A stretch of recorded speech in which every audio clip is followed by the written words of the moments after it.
పట్టుబడి మట్టి మీద పెరిగాను, చదువుకున్నాను, వ్యాపారం కోసం 4 ఊర్లు తిరిగాను. నువ్వు ఆడొచ్చాడు ఈడొచ్చాడు తక్కువ స్థాయి దిగజాడు మాటలు మాట్లాడితే ఇంతకు మించి పరుషంగా మాట్లాడే స్థాయి నాకు ఉంది. నువ్వు ఎక్కడ పుట్టావు తెలియక నేను క్లియర్గా పల్లెటూరులో పుట్టిన మనిషిని. నాకు తెలుగు భాషలో అన్ని పరుషపదాలు వచ్చు. బట్ ప్రజలకు మనం ఏ సందేశం ఇవ్వబోతున్నాం? నాయకత్వం ఉన్నాం కాబట్టి మనం ఎలా మాట్లాడాలి? తగ్గి మాట్లాడుతున్నాం. ఏ ఒక్కరోజైనా పీవీఎస్ ఉన్నది ఒక పదవి చేశాడా? ఏదైనా అవినీతి చేశాడా? ల్యాండ్ గ్రాబర్ అన్నావు. ఒక సింగిల్ గజానికి నేను గ్రాప్ చేసినట్టు తెలిస్తే ఇదే చోడవరం నిలబడిన వినాయకుడి గుడి దగ్గరికి వెళ్ళి లెంపలు వేసుకుని రాజకీయాలు విరమించుకుంటాను. నీ మొత్తం సాక్ష్యాధారాలు తీసుకొస్తాను. నీ అన్నదమ్ములు గోవా షుగర్ ఫ్యాక్టరీలో ఏ రకంగా పదవులు పొందారు, ఏ రకంగా పదవులు అనుభవించారు, అవి ఎంత ఇర్రెగ్యులర్ చెప్పాలా? చెప్పంటావా? నీ చరిత్ర, నీ కుటుంబ చరిత్ర చెప్పంటావా? నువ్వు కుటుంబాల కోసం కులాల కోసం మాట్లాడదు. దయచేసి నిన్ను ప్రజలు ఎన్నుకున్నది ఏంటంటే నాకు మంచి పనులు చేయి అని ఎన్నుకున్నారు. తప్పేం కాదు. ఆమోదించాం. తెలుగుదేశం ఆమోదించింది, జనసేన ఆమోదించింది. ఈవేళ మా ఇద్దరు నాయకులు కలిసి ఉభయలు కలిసి ప్రజాపక్షాన్ని పోరాడుతున్నాం. లోకేష్ గారు చెప్తారు 4 మాటలు మంచి మాటలు. నువ్వు విరుచుకుపడిపోవడానికి నీ దగ్గర ఏముంది? జగన్మోహన్ రెడ్డి కోసం మాట్లాడే స్థాయి నువ్వు లేదంటావు మమ్మల్ని. మరి లోకేష్ కోసం మాట్లాడే స్థాయి, పవన్ కళ్యాణ్ కోసం మాట్లాడే స్థాయి నీకుందా? నీ స్థాయి ఏంటి అసలు నీకు తెలుసా? ఈవేళ చివరిగా నీకు ఒకే మాట చెప్తున్నాం. చాకిపల్లి గ్రామంలో ఆవేళ ఎన్నికల్లో ఈ వంతెన కట్టించేస్తాను నేను, ఓట్లు ఏమైనా అడిగేవా లేదా? ఎన్నో గ్రామాలకి గుడిలో డబ్బులు ఇస్తానని నువ్వు ఎవడో ఎగ్గొట్టినది వాస్తవా కాదా? తీసుకొస్తా అండి. నేను చెప్పిన ప్రతి మాటకి మీడియాలో మాట్లాడుతున్నాను. బాధ్యతలందరినీ తీసుకొస్తాను. ఒక దొంగ కంపెనీని తీసుకొచ్చి జగనన్న కాలేజీ కట్టిస్తానని పరిచయం చేసి నువ్వా కాదా? మన కంపెనీ చేసిన దాన్ని నువ్వు బాధ్యత వహించాలా లేదా? నువ్వు చేసిన పనులు చిన్నవే కాదు ధర్మశ్రీ. నియోజకవర్గం అంతా పూర్తిగా పాడైపోయింది. మీరు ఏ స్కూల్ని తీసుకురాలేదు, ఏ కాలేజీని తీసుకురాలేదు, ఏ హాస్పిటల్ని తీసుకురాలేదు. మరి ఇవాళ చోడవరంలో ఈ పట్టణ కేంద్రంలో ఉన్న హాస్పిటల్లో ఓ జనరేటర్ లేదు. డాక్టర్ గారు ఏం చేస్తున్నారు? ఆపరేషన్ చేయాలంటే లైన్ మెన్కో ఏఈకో ఫోన్ చేసి ఓ 3 గంటలు కరెంట్ వచ్చింటే ఆపరేషన్ థియేటర్లు అవసరం చెప్తున్నారు. నీ సిగ్గర్ పెంచలేదు. 5 లక్షల రూపాయలు జనరేటర్ తేలేడు నువ్వు. పైగా ఎంపీ గారు గ్రాంట్లో తెస్తాను లెటర్ పెట్టని చెప్పి 6 నెలలు తిప్పిస్తున్నావు డాక్టర్ గారిని. అడుగుదామా? డాక్టర్ దగ్గరికి వెళ్దామా మనం? నీ చేతనైతే చెయ్యి పని, చేత కాకపోతే నోరు మూసి కూర్చో. చేసే మనిషి విమర్శించొద్దు, అకారణ విమర్శ చేయొద్దు. ఎందుకంటే కారణ విమర్శ ఉంటాయి. నిజంగా పీవీఎస్ తప్పు చేసి ఉంటే తప్పని చెప్పి తప్పేం కాదు, సరిదిద్దుకుంటాను. నేను ఇక్కడే ఉంటాను, ఇక్కడే రాజకీయాలు చేస్తాను. నేను చనిపోయిన రోజు కూడా నువ్వు బతుకుంటే నువ్వు నన్ను చూడడానికి రావాలి. నేను నీ కుటుంబ సభ్యులు మాత్రం తగ్గించైతే మాట్లాడను. కేవలం నీ కోసం మాట్లాడతాను తప్ప నీ భార్య పిల్లలు అందరి కోసం ఏం మాట్లాడను. అవినీతి కోసం మాట్లాడతాం. రాజుగారు చెప్పినట్టుగా నువ్వు ఇవాళ అధికారం ఉన్నావు కాబట్టి నువ్వు ఏదో 4 రూపాయలు సంపాదిస్తాడు, అవినీతి గారు వస్తే అడుగుతారు. ఎందుకు అడగరు? ఫైనల్గా ఒకటే మాట చెప్తున్నా. నేను చేసిన ఛాలెంజ్ సిద్ధంగా ఉన్నాను. స్వయంభూ వినాయకుడి గుడికి ఏదైతే ఈవేళ నువ్వు డెవలప్ చేస్తానని చెప్తున్నావో మరి ఈ మాట ఎలా అంటున్నానో ప్రజలు సావధానంగా వినండి. అందులో కూడా అవినీతి జరిగిందని చోడవరం పట్టణ ప్రజలు కోడేకి వస్తున్నారు. నాకు ఆధారం అయితే లేదు. ఏవో 2 రసీదు బుక్స్ ఉన్నాయని, గుడి బుక్ ఒకటని, మీ సొంత బుక్ ఒకటని. ఒకసారి మాట్లాడదాం బహిరంగంగా. చెప్పు నిజాయితీగా నేనేం చేయలేదని ప్రమాణం చేయి. నా 20 సంవత్సరాల రాజకీయ జీవితంలో 1 రూపాయి ఎక్కడ తీసుకొని నువ్వు ప్రమాణం చేయి, చూద్దాం. నేను ప్రమాణం చేస్తాను. నాకేముంది? నేను నిజమే, నేను వార్డు మెంబర్ని చేయలేదు, సర్పంచ్ చేయలేదు, ఏ పదవి నేను చేయలేదు కదా. నేను ఎలా ప్రభుత్వ సొమ్ము నేను తినేస్తాను? నేనే నీలాగా బినామీలు పెట్టుకోను కదా, నీలా పోస్టింగ్లో డబ్బులు కొట్టాను కదా, నీలా మోసం చేసి డబ్బులు కొట్టాను కదా, రియల్ ఎస్టేట్లో డబ్బులు కొట్టాను కదా, ఇద్దరు మధ్య తగ్గు పెట్టి డబ్బు కొట్టాను కదా. ఈ వేళలో ఏ స్థాయి నాయకత్వం కూడా తెలుగుదేశం జనసేన పార్టీ ఖచ్చితంగా నీతిమంతమైన రాజకీయం చేస్తాం కూడా. చివరిగా ఒక సర్వే పెడదాం. ఇవాళ దానికే ప్రెస్లో చెప్తున్నాను, మీడియాలో ఒక సర్వే పెడదాం. డబ్బు నేను పే చేస్తాను, 2 లక్షలు 3 లక్షలైనా నెంబర్స్ అన్నీ ఉంటాయి. నువ్వు నేను ఒకే దగ్గర కూర్చున్నావు, గంటలో వచ్చేస్తా ఐవీఆర్ఎస్. కరణం ధర్మశ్రీ అవినీతి పరుడా కాదా? పీవీఎస్ రాజు అవినీతి పరుడా కాదా? బత్తుల తాతయ్య బాబు అవినీతి పరుడా కాదా? కేఎస్ రాజు అవినీతి పరుడా కాదా? చూద్దాం పర్సంటేజ్. మా ముగ్గురు కన్నా నువ్వు నీతిమంతులు అని చెప్తే మా ముగ్గురు బాధ్యత తీసుకుంటాం.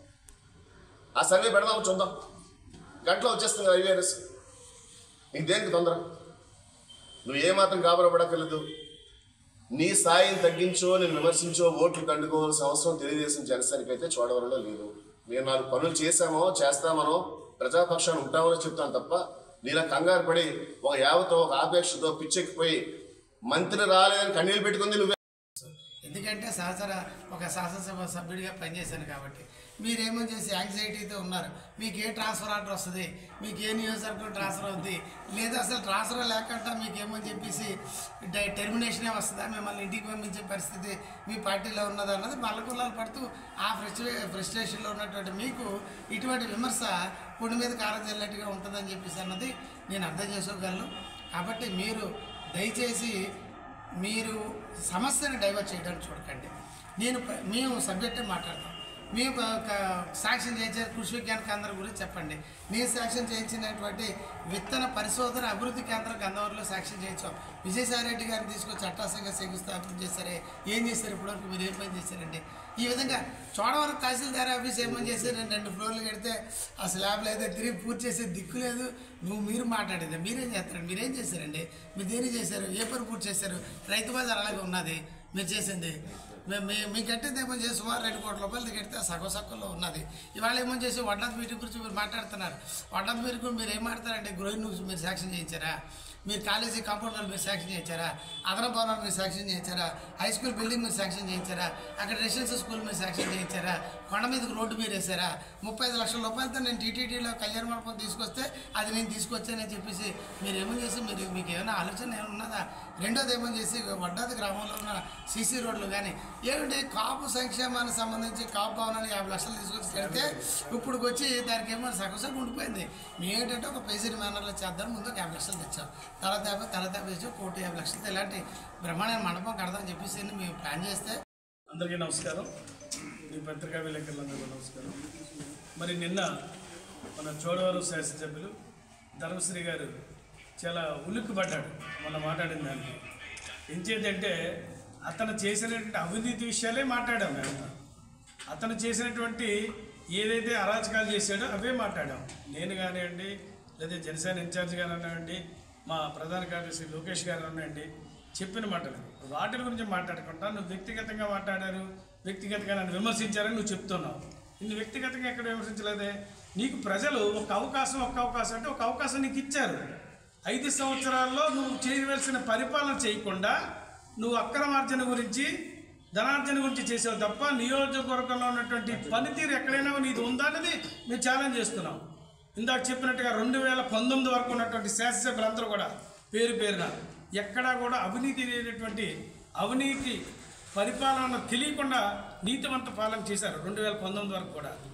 మరి నీకు అవకాశం ఇస్తే 2019 నుంచి ఈ రోజు వరకు కూడా అవినీతి మరగేట అన్నది పూర్తిగా నువ్వు తెలియపరిచావు ప్రజలకి. మేము చెప్పడం కాదు, నీ పార్టీలో ఉన్నటువంటి వ్యక్తులు కూడా అనకూడదు. కానీ వైసీపీ కేడర్ అందరూ కూడా మా వాడు చంపేస్తున్నాడు, విపరీత కలెక్షన్ చేసేస్తున్నాడు, తినేస్తున్నాడు మమ్మల్ని అందరినీ కూడా అని చెప్పింది. ప్రతి ఒక్కరు నీ కేడరే మాట్లాడుకోవడం కాదు, ఉద్యోగస్తులు అదేవిధంగా అందరూ కూడా ఎవరైతే ఉద్యోగస్తులు అందరినీ కూడా ప్రతి నెల మామూలు చేసినట్టు వ్యక్తి ఎవరున్నారంటే ఈ రాష్ట్రంలో ఒక్క ధర్మశ్రీ అని చెప్పేసి అందరూ కూడా చెప్పడం జరిగింది. ఎంచేతంటే పోలీసుల దగ్గర కూడా నువ్వు మామూలు వసూలు చేసినటువంటి వ్యక్తి నువ్వు ఆ మాట్లాడేది నీతి గురించి మాట్లాడుతున్నావు. నేను ధర్మశ్రీని నా నీతిపడి అన్నాడు. నువ్వు నీతిపడా కాదన్నది నీ గుండెల మీద చేసుకొని నువ్వు చెప్పడం కాదు, ప్రజలందరికీ కూడా తెలుసు నువ్వెంత అవినీతి పడ్డావు. ప్రతి విషయంలో కూడా నిన్న కాక మొన్న అంగన్వాడీ తీర్చిస్తే కాదు, లేదా ఏ పోస్టులో చూసుకున్నా ఎవరి దగ్గర సరే వేలం పెట్టి మరి డబ్బులు వసూలు చేసావు నువ్వు కేటర్. ఇంకా సిగ్గుసేటటువంటి విషయాలు ఏంటంటే చెప్పలేనివి. ఇప్పుడు కూడా చోడవరం పట్టణంలో ఇల్లు కట్టుకునేటప్పుడు కూడా గత 10-20 సంవత్సరాల నుంచి తెలుగుదేశం సర్పంచులు మరి శాసనసభ్యులు ఉన్నప్పుడు ఎప్పుడు కూడా ఎక్కడా కూడా అవినీతి వర్కర్ మీకు చూపించలేదు. ఈరోజు నీకు అవకాశం ఇస్తే నీకు ఇచ్చిన అవకాశానికి ఇంటి ప్లాన్ ఎప్రూవల్కి కూడా ఓటాలు పెట్టి తీసుకున్నటువంటి ఘనత ఎవరుందంటే ఈ ఎమ్మెల్యే ధర్మశ్రీకి ఉంది. నువ్వే చెప్తావు, నీకు ఈరోజు చెప్తున్నావు, ఛాలెంజ్ చేస్తున్నావు. నువ్వు టికెట్ అంటూ వచ్చి నువ్వు పోటీ చేస్తే ఎవరు పోటీ చేసిన వాళ్ళు నిన్ను గుట్టలో ఓటు తీసి నిన్ను అత్యధికంగా ఎంతైతే మెజార్టీతో గెలిచారో అంతకంటే డబుల్ మెజార్టీతో నిన్ను ఓడించడానికి ప్రజలు సిద్ధంగా ఉన్నారు. నిన్ను గుట్టల ఆరంగా కూడా ఓడదీయడానికి సిద్ధంగా ఉన్నారు. ఇందాక డెవలప్మెంట్ గురించి చెప్పారు, చాలా విషయాలు డెవలప్మెంట్ విషయంలో నువ్వు ఒక మాయమాట చెప్పు, నేను ఇంత గ్రాంట్ తీసుకొచ్చాను అంత గ్రాంట్ తీసుకొచ్చాను అని గొప్పలు చెప్తున్నావు. నువ్వు తెచ్చిన గ్రాంట్ ఉదాహరణకి బిఎన్ రోడ్డుకి 110 కోట్ల రూపాయలు తీసుకొచ్చానని చెప్పి నువ్వు ఎమ్మెల్యేని అంటే నేనేదో తీసుకొచ్చానని చెప్పావు. ఈ రోజుకి వచ్చి నువ్వు ఎంత ఖర్చు పెట్టావు 110 కోట్లలో? నువ్వు అసలు ఆ రోడ్డు ఏమైనా కనీసం ఈ 4 సంవత్సరాల 10 నెలల్లో నీకు సిగ్గు లేదా? కనీసం రోడ్డు మీద మన చోడవరం కాన్స్టిట్యున్సీ అంతా ప్రయాణం చేస్తే ఎక్కడైనా 1 కిలోమీటర్ శుభ్రంగా గోతులు లేకుండా ఉందా? గత 5 సంవత్సరాల పరిపాలనలో కూడా ఏ విధంగా ఉన్నాయి రోడ్లు అన్నది ప్రజలందరికీ తెలుసు. ఎక్కడ కూడా నీ డొల్లతనం ఇంకోటి చెప్తున్నా. ఏపీ రోడ్డు పెద్ద మధ్యన ఏదో గ్రాంట్లు తెచ్చేసాను చేశానంట. నువ్వు ఇన్నదేదో కబుర్లు చెప్పావు. ఎక్కడైనా సరే ఒక రోడ్డు పదండి, ఇప్పుడు మీ ప్రసారం మేము వెళ్ళి చూద్దాం. కనీసం తవ్వేసి గ్రాంట్లు లేకుండా ఏదో కొబ్బరికాయ కొట్టేసాను తప్ప నువ్వు ఎక్కడ పనితీరు చేసావు అంటే ఇప్పుడు నీకు గుర్తొచ్చింది 4 సంవత్సరాలు 10 నెలలు పోయిగా కొబ్బరికాయ కొట్టేశానని నేను అభివృద్ధి చేశాను. నువ్వు చేసినటువంటి గతంలో సెక్షన్ అంటే గ్రాయింట్స్ కానీ లేదా కాపు బిల్డింగ్స్ కానీ లేదా అంగన్వాడీ బిల్డింగ్స్ కానీ అన్ని ఇన్కంప్లీట్గా ఉన్నాయి. ఒక్కటైనా నువ్వు పూర్తి చేసావా?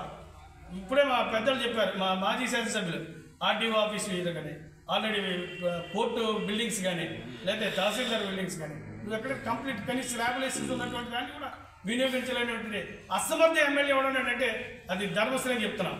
నువ్వు వ్యక్తిగతంగా విమర్శిస్తున్నావు చెప్తున్నావు.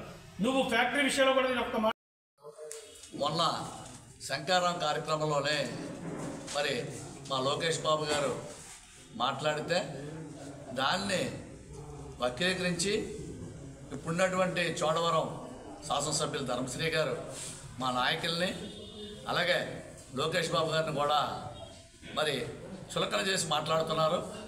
చాలా దారుణం ఇది. ఎందుకంటే 2-3 విషయాలు మీకు చెప్పాల్సి ఉంది. చోడవరం షుగర్ ఫ్యాక్టరీ అన్నం పెట్టే అన్నదాత, దాన్ని పాడు చేశారు తెలుగుదేశం హయాంలో అని చెప్తున్నారు. చోడవరం షుగర్ ఫ్యాక్టరీ అన్నం పెట్టే అన్నదాతనే పాడు చేసిన వాళ్ళు మీరు. దానికి నేను 4 విషయాలు నేను చెప్తున్నాను.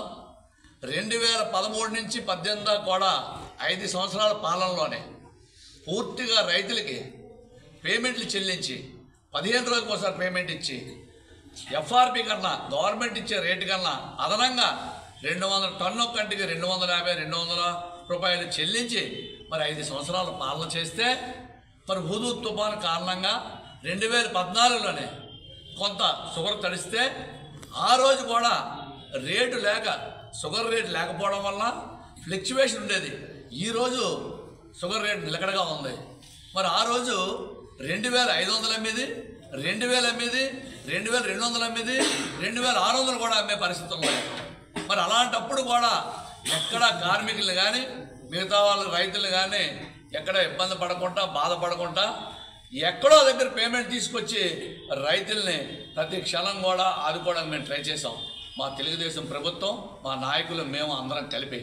మరి అందువల్ల ప్రతి సంవత్సరం కూడా 5,50,000 క్రషింగ్ తగ్గకుండా 5 సంవత్సరాల పాలనలోనే 23 లక్షల టన్నులు క్రషింగ్ చేసాం. 23 లక్షల టన్నులు. మరి ఈరోజు పరిస్థితి ఏంటి?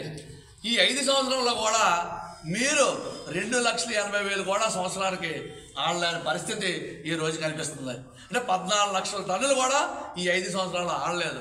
దాని నిదర్శనం మీ పాలనా విభాగం బాగోక, మీరు రైతులకు పేమెంట్ చెల్లించక, మీరు మామూలుగా ఉన్నటువంటి డబ్బులు కూడా సంవత్సరం దాటి 2వ సంవత్సరంలో ఇస్తే ఎవరు చెరుకు పండిస్తారా? ఎవరు మామూలు రైతులు ముందుకు వస్తారా?